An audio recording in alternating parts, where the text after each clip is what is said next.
Bonsoir à tous et bienvenue à Ce Connaître Groupe. J'espère que vous êtes contents d'être là et moi je suis très contente de pouvoir partager avec vous pour la première fois au travers d'une vidéo et de pouvoir être présente en quelque sorte avec vous lors de Ce Connaître Groupe. Et ce qu'on va faire, c'est qu'on va reprendre un petit peu les points de la prédication de dimanche et on va voir comment on peut appliquer ça concrètement à notre vie aujourd'hui. Et c'est vrai que dimanche, on a commencé une nouvelle série qui s'intitule Les 5 habitudes d'un disciple. Parce que dans notre croissance avec Dieu, lorsqu'on devient un disciple, il y a certaines habitudes qu'il faut qu'on prenne. Il y a une certaine discipline à laquelle il faut qu'on veille. Et cette discipline va nous amener tout d'abord à grandir en tant que disciple, mais aussi à pouvoir faire des disciples. Et c'est sur ça qu'on veut se concentrer cette année en tant qu'Église, c'est notre capacité à aussi faire des disciples. Et je pense que chacun d'entre vous, Dieu va toute cette année vous faire grandir et vous montrer que ce que vous vivez avec Dieu, c'est pas seulement pour vous, mais c'est aussi pour que vous puissiez le transmettre à quelqu'un. Et à votre tour, voir comment Dieu, au travers de vous, de vos expériences, de ce que vous vivez, parfois de nos souffrances, parfois de nos moments de joie, Dieu peut faire des disciples. Dieu peut toucher la vie d'autres personnes. Parce que nous ne vivons pas seulement des choses pour nous ou pour en sortir et qu'on soit seulement heureux nous, mais aussi pour pouvoir être une source d'encouragement pour d'autres personnes. Amen. Et pour que notre vie puisse amener la lumière aussi à la vie d'autres personnes et voir ainsi des vies transformées. C'est ce que nous voulons voir cette année, n'est-ce pas? Et dimanche, on a commencé par voir qu'une des premières habitudes d'un disciple, c'est vraiment d'être ancré dans la parole de Dieu. Et j'adore ce mot ancré, parce que ça signifie qu'on établit vraiment nos fondements sur ce que Dieu dit. Et donc pourquoi il est important pour nous en tant que disciples d'être ancrés dans la parole de Dieu? Tout d'abord, on a vu que ce livre, la Bible, est notre source de croissance. Et c'est vrai, frères et sœurs, qu'on peut grandir en venant à l'église. On peut grandir en écoutant des prédications. On peut grandir de nos relations avec nos frères et sœurs. Mais là où Dieu va nous parler d'une manière vraiment spécifique, c'est quand on va prendre du temps avec lui. C'est quand on va être dans notre lieu secret et qu'on va ouvrir notre Bible, lire, la méditer et dire à Dieu, Seigneur, qu'est-ce que tu veux me dire aujourd'hui? Et vous allez voir que découvrir que Dieu veut nous parler personnellement à nous-mêmes, ça va nous amener à grandir d'une manière vraiment incroyable. Et, euh, et donc ça, c'est vraiment un encouragement que j'aimerais vous laisser aujourd'hui. C'est que vraiment, on ne se contente pas seulement d'un dimanche. Qu'on ne se contente pas seulement d'écouter des prédications. Mais qu'on puisse être des disciples qui cherchons plus. Qui cherchons une vraie relation avec Dieu. Une relation intime.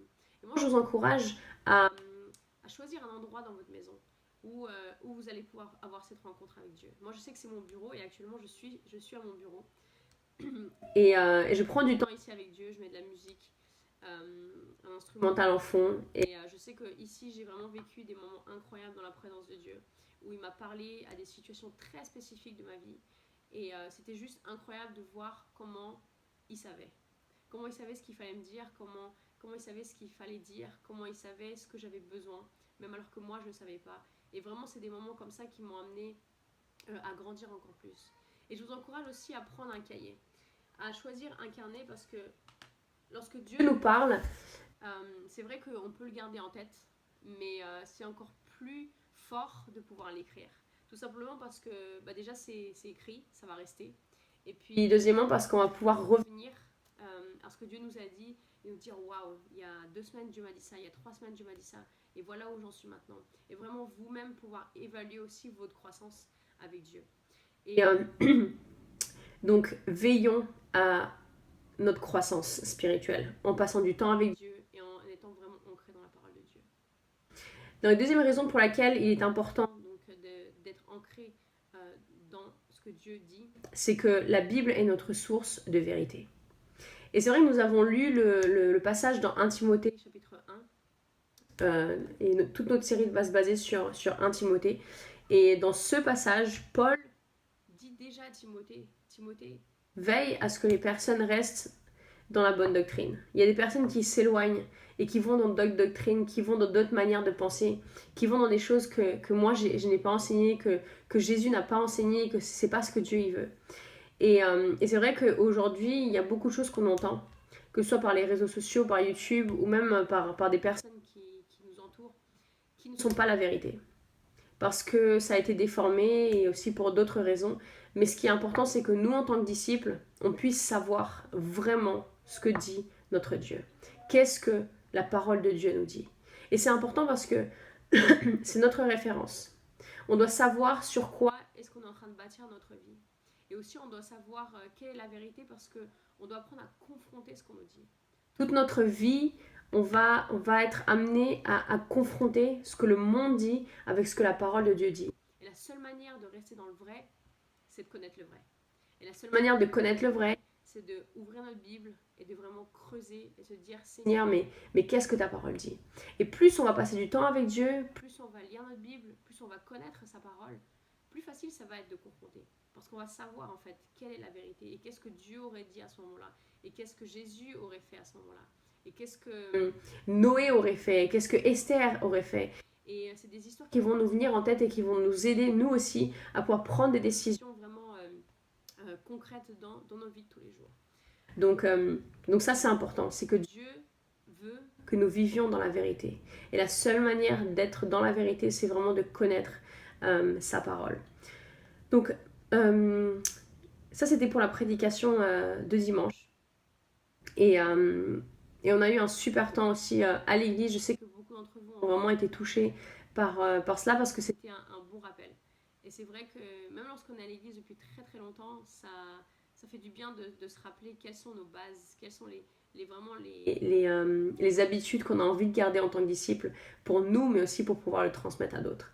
Alors ce que nous allons faire maintenant, c'est que j'ai transmis à chaque responsable de Connect Group la méthode voir, dont je vous ai parlé dimanche.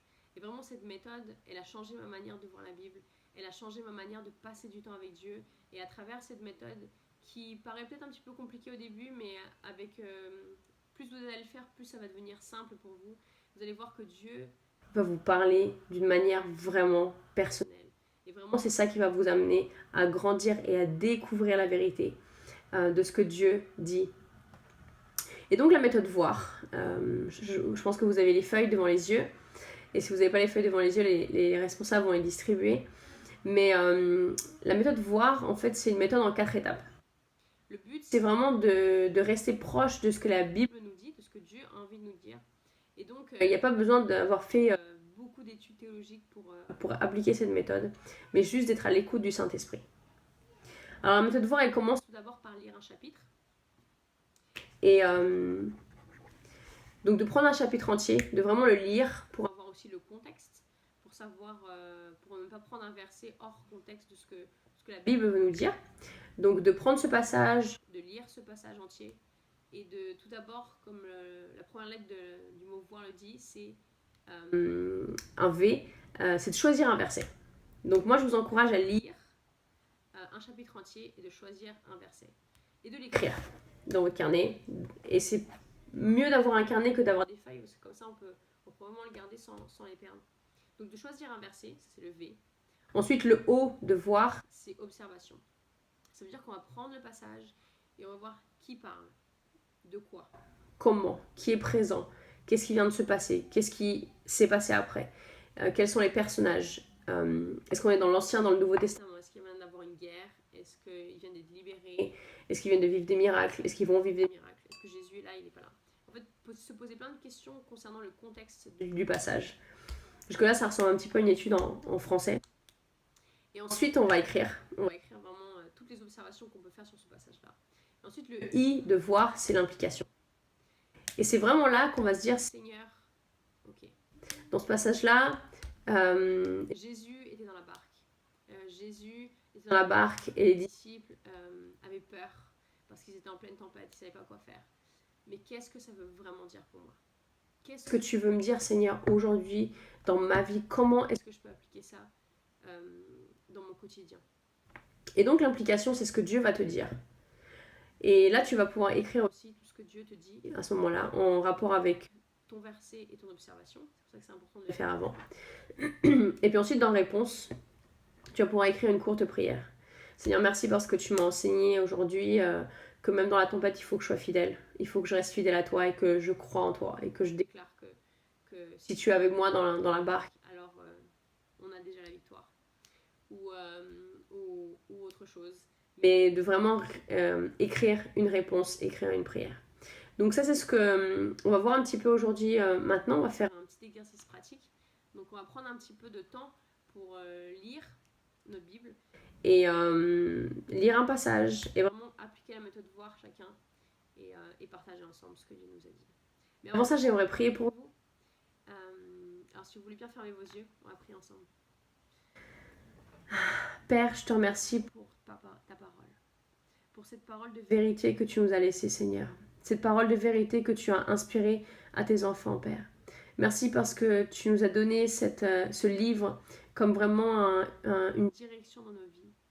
Tout ce que nous avons besoin de faire, Seigneur, c'est de l'ouvrir et vraiment découvrir ta parole, découvrir tes vérités, afin de continuer à grandir en toi, Seigneur. Et Seigneur, je veux vraiment remettre ce temps maintenant dans lequel on va lire ta parole ensemble, dans lequel on va vraiment chercher à savoir ce que toi tu veux nous dire pour nos vies aujourd'hui, Seigneur. Et je prie vraiment pour tous mes frères et sœurs qui sont aujourd'hui dans la salle, que tu puisses vraiment les éclairer, les aider et les amener à comprendre que toi tu veux une relation personnelle avec eux, Seigneur. Que toi tu veux leur parler vraiment de manière unique, Seigneur, et de manière personnelle. Et que tu as vraiment des choses à leur dire chaque jour, Père. Je veux vraiment les bénir ce temps qu'ils vont passer ensemble, Seigneur, que tu puisses vraiment les édifier et les amener à grandir encore plus. Merci, Seigneur, parce que tu es toujours fidèle et qu'à chaque fois qu'on te cherche, ton Saint-Esprit est toujours à l'œuvre en nous, Seigneur. Et je sais que tu auras quelque chose à dire ce soir à chaque personne qui est là présente. Amen. Je vous souhaite un bon temps. Profitez de pouvoir lire la Bible ensemble et que Dieu vous bénisse.